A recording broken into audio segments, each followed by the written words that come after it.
ये है CMS community radio, ये है CMS community radio.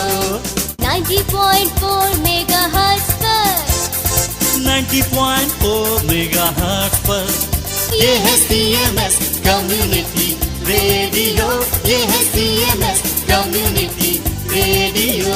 90.4 CMS community radio पर अभी आप सुन रहे थे कार्यक्रम हमारे व्रत और त्योहार। वैसे दोस्तों, हमारा हर व्रत, हमारा हर त्योहार हमें आपस में जोड़ता है और हमें उस धर्म के करीब लेकर जाता है जिसे हम कहते हैं देश प्रेम का धर्म। जी हाँ, अगर अपनी संस्कृति से प्यार है तो इसका मतलब है कि हमें अपनी देश की संस्कृति से प्रेम है। तो चलिए बात करते हैं एक ऐसी व्यक्तित्व की जिन्होंने देश प्रेम में अपना पूरा जीवन समर्पित कर दिया। सन 1914 को जन्मी लक्ष्मी स्वामीनाथन। लक्ष्मी स्वामीनाथन ने जब 1938 में अपनी मेडिकल की पढ़ाई पूरी की तो इन्होंने एक अनोखा निर्णय लिया। इन्होंने निर्णय लिया कि वो सिंगापुर जाएंगी और वहां पर अपनी मेडिकल प्रैक्टिस शुरू करेंगी। वहीं पर इनकी मुलाकात सन 1943 में नेताजी सुभाष चंद्र बोस से हुई। फिर क्या था, एक नए सफर की शुरुआत हुई और इन्होंने आजाद हिंद फौज को ज्वाइन किया और उसमें रानी झांसी रेजिमेंट का गठन भी किया। आप जानते हैं, लक्ष्मी स्वामीनाथन यानी कि कैप्टन लक्ष्मी सहगल आजाद हिंद फौज की एकमात्र महिला कैप्टन थी। जब 16 जुलाई सन 2012 को लक्ष्मी सहगल ने अपनी आंखें बंद की तो उनकी आयु थी 97 साल की, लेकिन इस आयु तक भी उन्होंने समाज सेवा का अपना अनोखा संकल्प नहीं छोड़ा। ऐसे ही कुछ लोग होते हैं जिनसे देश धन्य होता है। ऐसे ही कुछ लोग होते हैं जिनका जीवन उनके देश के लोगों के लिए होता है। चलिए आपकी मुलाकात करवाते हैं एक ऐसी ही शख्सियत से। सुनते हैं हमारा अगला कार्यक्रम कम्युनिटी का कमाल। आप करते हैं कितने कमाल और बनाते हैं एक मिसाल। रखिएगा इस जज्बे को संभाल, क्योंकि आप हैं CMS रेडियो कम्युनिटी का कमाल।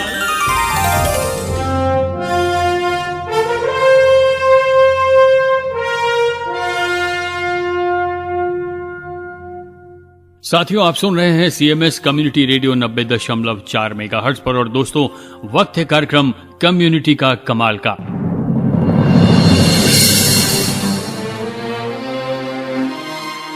जैसा कि आप जानते हैं कि इस कार्यक्रम में हर सप्ताह हम आपकी मुलाकात करवाते हैं एक ऐसे कमाल से जो जिंदगी जीने के साथ साथ जिंदगी को समझना भी जानता है। एक ऐसे कमाल से जो अपने दुख दर्द के अलावा दुनिया के दुख दर्द में भी हंसता है, रोता है।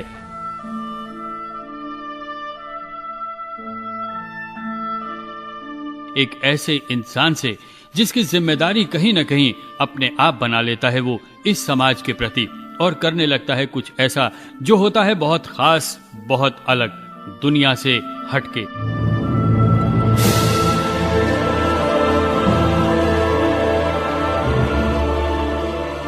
तो साथियों, आज के कम्युनिटी का कमाल कार्यक्रम में हम मुलाकात करवाने जा रहे हैं आपकी श्री पवन उपाध्याय जी से।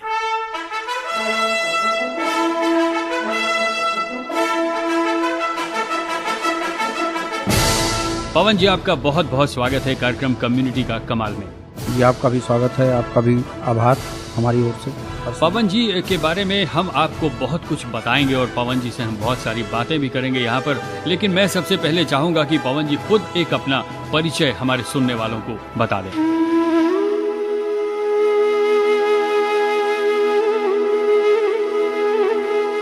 मैं पवन कुमार उपाध्याय हूँ। मैं पेशे से एक वकील हूँ, यहीं लखनऊ में सिविल कोर्ट में वकालत करता हूँ और एक ग्रामीण परिवेश का बेटा हूँ। मेरे पिता एक गरीब किसान हैं और मुझे कहते हुए बहुत फक्र होता है कि मेरे पिता एक किसान हैं, मैं एक किसान का बेटा हूँ। और एक बार की मैं बात बताऊँ अपने परिचय के साथ साथ कि एक बार एक मंच पर आपत्ति हुई कि आपने अपने पिता के साथ किसान का, गरीब किसान का बेटा क्यों बताया।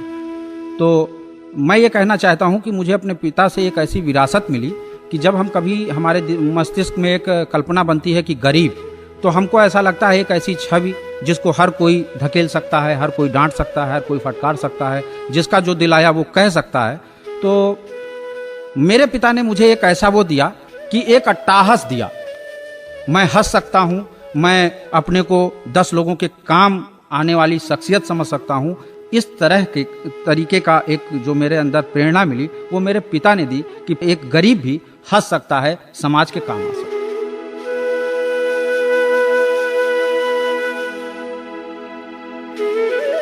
बहुत सारे लोगों से हमने उनका परिचय पूछा तो उन्होंने सिर्फ अपने बारे में बताया, लेकिन आपने शुरुआत अपने पिता से की। सबसे बड़ी संस्कार की बात यही है कि आपने एक जगह पर आकर, इस रेडियो में आकर अपने पिता को उनका स्मरण किया, उनको याद किया। पवन जी, कोई ऐसी घटना आपके बचपन की जो आपको आज भी याद हो, जिसको आप सोच के बचपन में लौट जाते हो? देखिए, इस तरह की बहुत सी घटनाएं हमारे जीवन में हैं। चूंकि मैं हिंदी माध्यम का स्टूडेंट रहा और एक ऐसे पिता की संतान रहा कि जिसके 4 बच्चे थे, हम 3 भाई और एक बहन थे। एक किराए के मकान में छोटे से कमरे में रहते थे। आज उससे बड़े बाथरूम होते हैं लोगों के, और उसके बीच में, हमारे बीच में ऐसी सद्भावना होती थी जिसमें 10-5 रिश्तेदार हमेशा बने रहते थे। जी, हमने अपनी माँ को हमेशा खाना बनाते और खिलाते देखा, हमने अपनी बहन को खाना बनाते और खिलाते देखा, और हमारे पिता की शोहरत और हमारी शोहरत एक संस्था के रूप में जो उभरी, उसमें हमारी माँ जो कि पढ़ी लिखी नहीं थी और हमारी बहन वह पढ़ी लिखी है, लेकिन उसका वो योगदान हम लोगों के पूरे व्यक्तित्व में कहीं ना कहीं बहुत मायने रखता है। अगर आज हमको लोग शहर में जानते हैं तो वो हमारी सेवा के पीछे उसकी सेवा छिपी हुई है। हमको उसी से ऊर्जा मिलती थी, उसी से प्रेरणा मिलती थी। हमें लगता था कि क्या बात है कि इतने अभाव के बीच में भी हमारी माँ इतना सब कुछ कर लेती है लोगों के लिए। पवन जी, बहुत अच्छी आपने बात कही कि प्रेरणा कहीं ना कहीं आपको अपनी माता जी से मिली हुई है। और साथियों, हम आपको बता दें कि पवन जी की इस प्रेरणा के चलते ही पवन जी एक और शख्सियत के रूप में भी जाने जाते हैं। एडवोकेट होने के साथ साथ आप उन लोगों की मदद भी करते हैं जिनको रक्त की जरूरत होती है।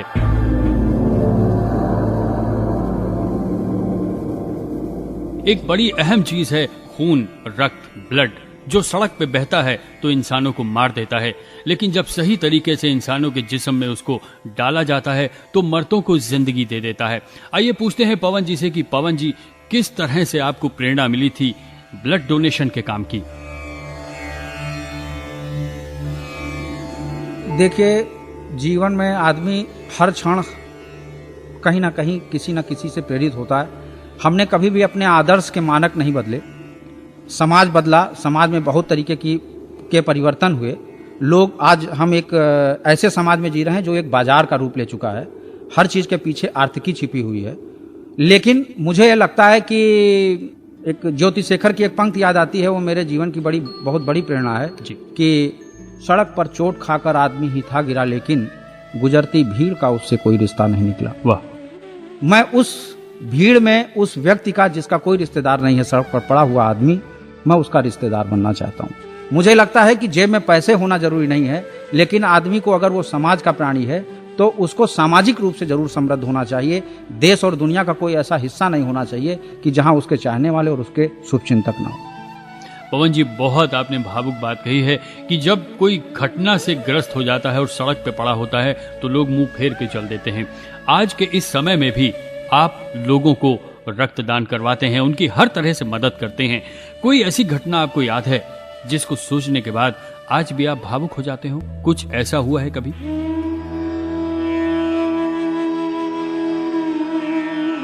देखिए, जीवन में इस तरह के बहुत से क्षण आए, और चूंकि मैं एक छात्रावास में रहता था, और वो छात्र जीवन का समय एक ऐसा समय होता है कि हर आदमी अभाव में रहता है, जेब में पैसे नहीं होते, कहीं ना कहीं सहभागिता होती है एक दूसरे के प्रति,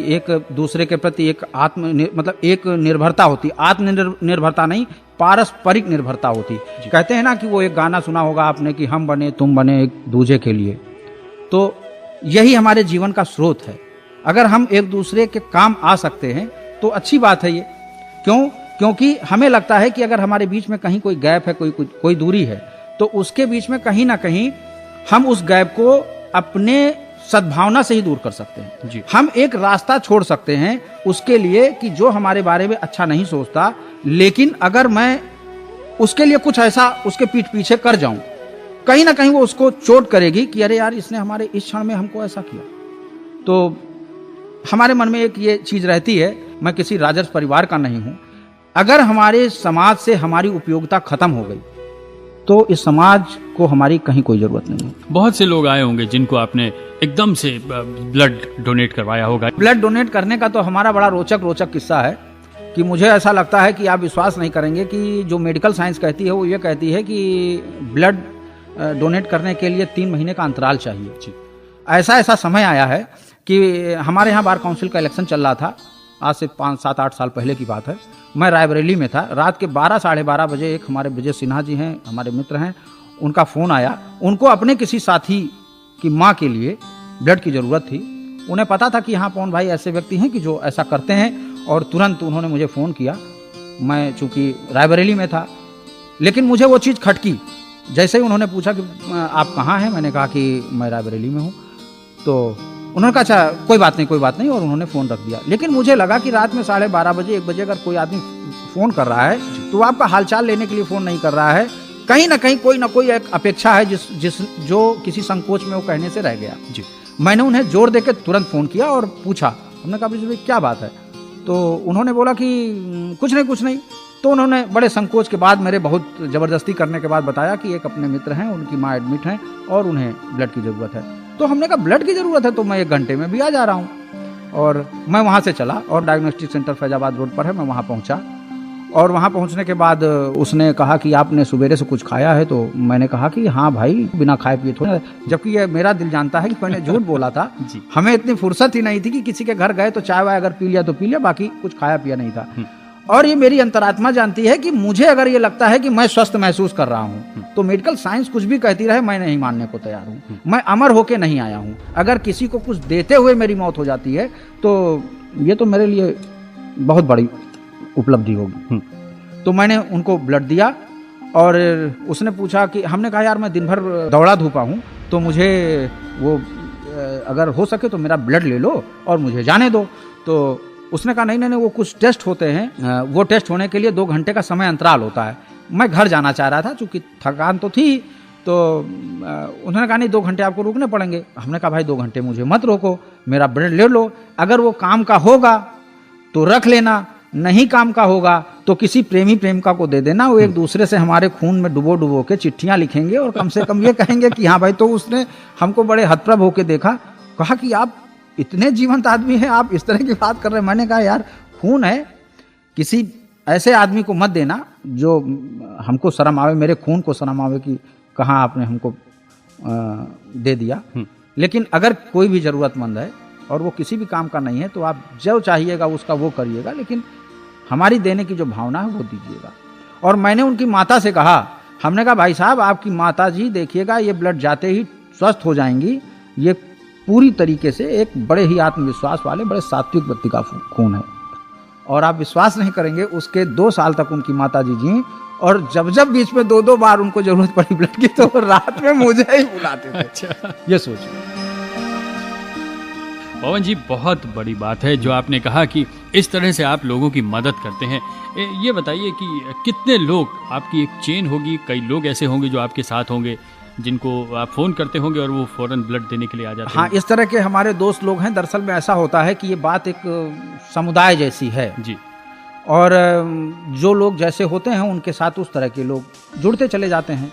मैं किसी से भी मिलता हूँ तो मैं ये पूछ लेता हूँ कि आपकी सामाजिक उपयोगिता क्या है जी। वो मेरा दोस्त है। वैसे अच्छे बुरे सभी मेरे दोस्त हैं। हमारा पेशा ऐसा है कि सभी मेरे संपर्क में आते हैं। लेकिन मैं ये सोचता हूँ कि जिस चीज़ के लिए आपको किसी अतिरिक्त संसाधन की जरूरत नहीं है और कुदरत ने आपको दी है और वो किसी के काम आ सकती है, कोई स्वस्थ हो सकता है, तो इसमें बुराई क्या है? और इस तरह के हमारे पास हमें लगता है कि कोई गिनती नहीं है जी। लेकिन हाँ ये जरूर है कि जिससे भी एक बार हम कह देते हैं कि यार ऐसी एक ज़रूरत है। बल्कि अब तो कुछ ऐसे लोग हैं कि जिसमें वो कहते हैं कि भैया हमको ब्लड देना है, डोनेट करना, तो हमने कहा शोहरत कमाने के लिए देना है या वाकई में मन में कहीं कुछ इस तरह का वो है, तो वो कहते नहीं मुझे शोहरत नहीं कमाना। तो हमने कहा तब अपने खून को स्वस्थ रखो और संरक्षित रखो, समय आने पे हम बता देंगे। वाह, इस तरह की बात।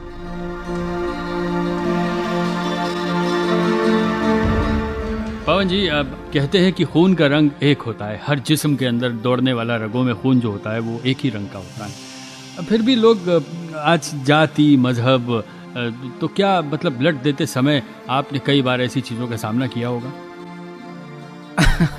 अब सही ये बतावें कि जो हम देखना चाहते हैं समाज में हम वही देखते हैं। हर कोई सामने वाले को अपने चश्मे से देखना चाहता है, क्योंकि हमने कभी ये सोच के दिया नहीं, इसलिए हमको कभी दिखा नहीं।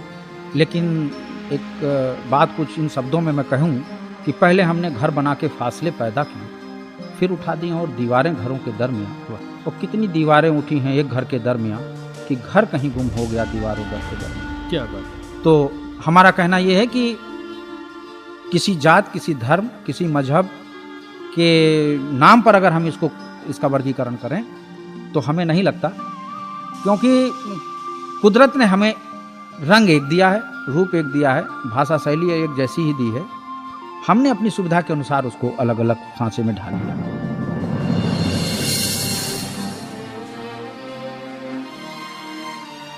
बिल्कुल सही कहा आपने। अच्छा बताइए पवन जी, किसको मानते हैं, भाग्य को मानते हैं या कर्म को मानते हैं? देखिए, अगर व्यक्तिगत रूप से मुझे आप कहेंगे तो मैं तो अपने भाग्य को मानता हूँ जी, क्योंकि मेरा मानना यह है कि मैं भाग्य होता है तो कर्म की प्रेरणा स्वतः ही मिलती है। लेकिन मैं लोगों से अपील करता हूँ कि लोगों को कर्म प्रधान होना चाहिए, क्योंकि कहीं ना कहीं कर्म ही वो पगडंडी है जो भाग्य तक ले जाती है। जीवन में सबसे ज्यादा किससे प्यार करते हैं आप? अपनी माँ से। उस माँ ने जीवन में, मुझे नहीं लगता है कि अगर उसने बेटे भी जन्मे तो हमारे जैसे नालायक जो उसके काम के नहीं है। लेकिन कहते हैं कि वसीम बरेलवी साहब का एक शेर है कि कदम लेने को मुंतजिर रहती है एक दुनिया, उसी के घर में उसका रास्ता देखा नहीं जाता। तो शायद अपनी माँ को, अभी मैं आपको एक बड़ा दिलचस्प किस्सा सुनाऊं। मेरे पिता हमसे दूर रहते हैं, गांव में रहते हैं माता पिता, और मेरे पिता 5 दिन एडमिट रहे जी, और हमको खबर नहीं। गांव के एक आदमी ने आकर मुझे बताया कि आपको पता नहीं बाबूजी एडमिट हैं। तो हमें बहुत आश्चर्य नहीं हुआ, लेकिन हमने माँ को फ़ोन किया और उन्होंने कहा कि अम्मा बाबूजी एडमिट हैं, तो बताए नहीं।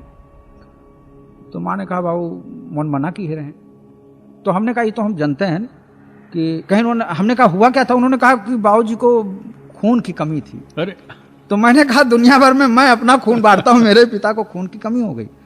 तो ये एक बड़ा अजीब तरह का वो था, लेकिन हमको इतना विश्वास है कि हमारे माँ बाप का कभी कुछ बिगड़ेगा नहीं, क्योंकि अगर ऊपर वाला कहीं है जिसने पूरा सब कुछ कंट्रोल कर रखा है तो वो हमारा किया जानता है। मैं अंदर से कितना बुरा हूँ, बाहर से कितना बुरा हूँ, वो सब कुछ जानता है। इसलिए मुझे बड़ा आत्मविश्वास होता है। घर से लोग कहते हैं कि शुभ बोल के निकलो, मैं अशुभ बोल के निकलता हूँ, लेकिन निकलता हूँ।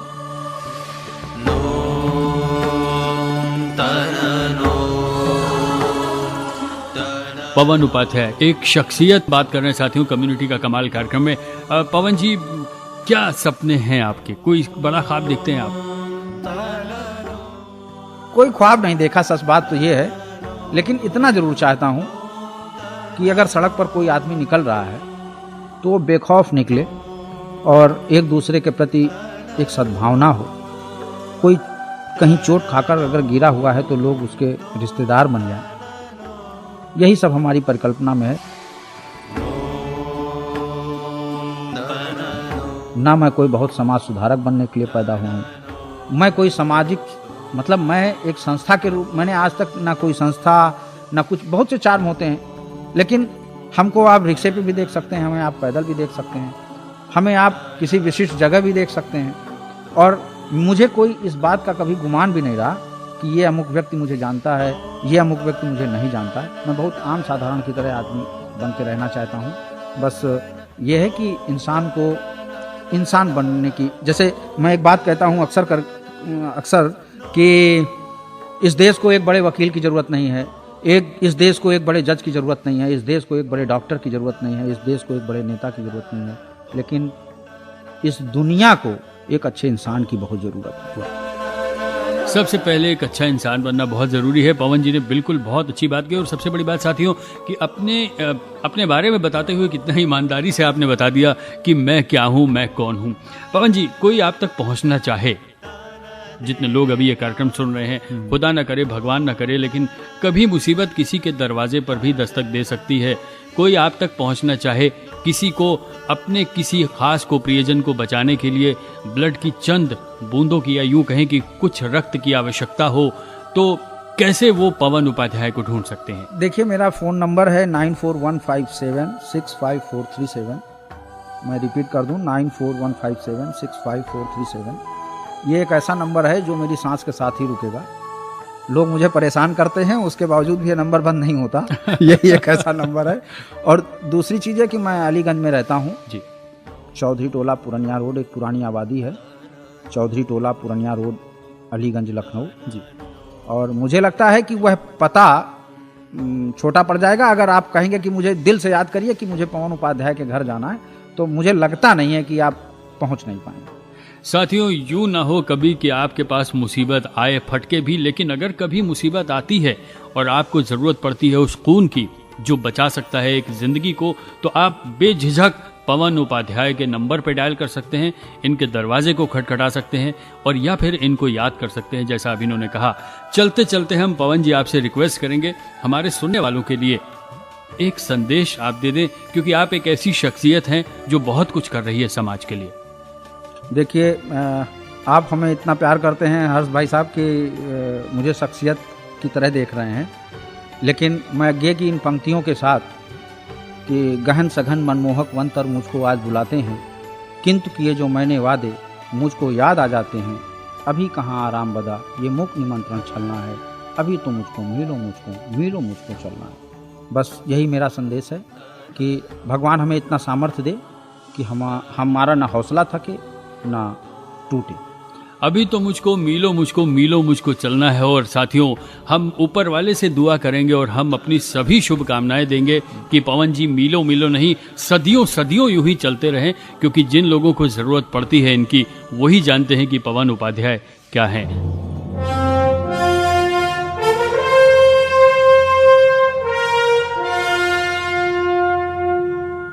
कार्यक्रम कम्युनिटी का कमाल में पवन जी आए, हम आपका बहुत बहुत धन्यवाद करते हैं।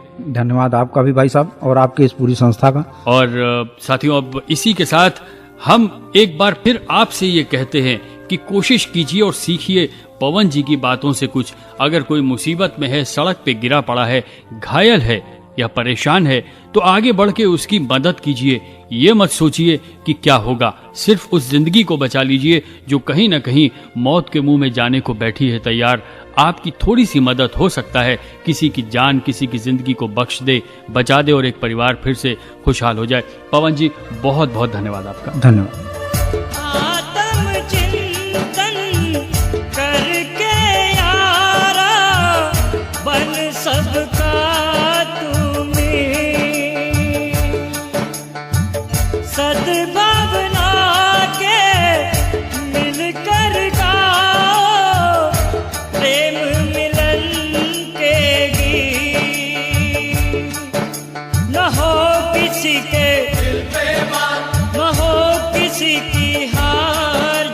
सारा ये प्यारा संसार, जीते सारा ये प्यारा संसार। ये है देह तू इसका रखवान, तेरे साथ चलेगा भगवान, तेरे साथ चलेगा भगवान, तेरे साथ चलेगा भगवान, तेरे साथ चलेगा भगवान।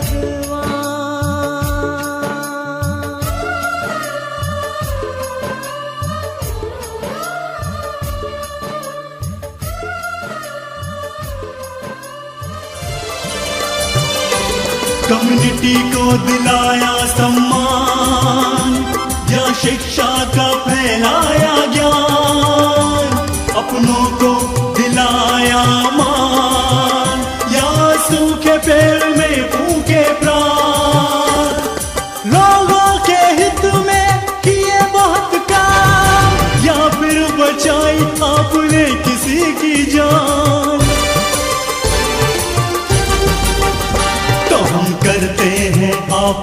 सलाम। तो हम करते हैं आपको सलाम, क्योंकि आप हैं कम्युनिटी का कमाल। आप करते हैं कितने कमाल और बनाते हैं एक मिसाल। अभी आप सुन रहे थे अपनी कम्युनिटी से जुड़े उन व्यक्तित्व को जिन्होंने अपनी कम्युनिटी में नए प्रतिमानों को स्थापित किया। कार्यक्रम कम्युनिटी का कमाल में ये कार्यक्रम आप तक पहुंचा आपके अपने channel CMS community radio 90.4 megahertz के माध्यम से।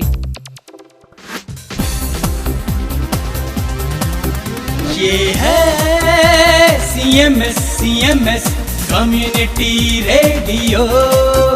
ये है CMS कम्युनिटी रेडियो। जी हाँ, आप सुन रहे हैं 90.4 मेगाहर्ट्ज पर CMS कम्युनिटी रेडियो।